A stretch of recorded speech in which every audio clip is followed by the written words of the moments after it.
কি ম্যাডাম কি করেছিস? আলু কাটিছি। আলু কি করবো? এই যে ঠান্ডা পড়ছে অনেক, এই জন্য আর কি সেদল রান্না করবো। শীতল রান্না করিবেন? হুম, শীতল কি করে পাইলেন? সেদল বানাছি আমরা। কি মনে করছেন আমরা বানাই পাই না?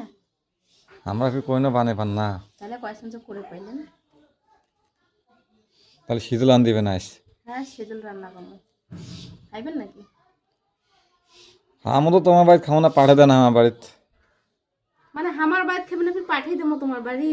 তা পাঠে দিলেন তো কি হয়েছে? পাঠিয়ে দিবার গেলে তো মানে রেগি না দেয়, দিলে তো মেলা দিবার লাগবে। তা দিবেন, আমার পরিবেশ সহজন খাবার পাই সেভাবে পাঠিয়ে দিবেন। ওই জন্য তো কয়েছেন, মানে আপাক নিয়ে খাইবেন দেখি তো কয়েছেন যে বলে পাঠিয়ে দেন বাড়ি। হ্যাঁ, তো সমস্যা নেই, তাহলে বেশি করে দিবার লাগবে আমার, তাহলে এখন আন্দি লাগবে। তা আন্দি উন্দি পাঠিয়ে দেন। তা ঠিক আছে, আন্দি এলা পাঠিয়ে দেবো। আচ্ছা ঠিক আছে। আচ্ছা, তা বসিবেন না? না বসি থাক।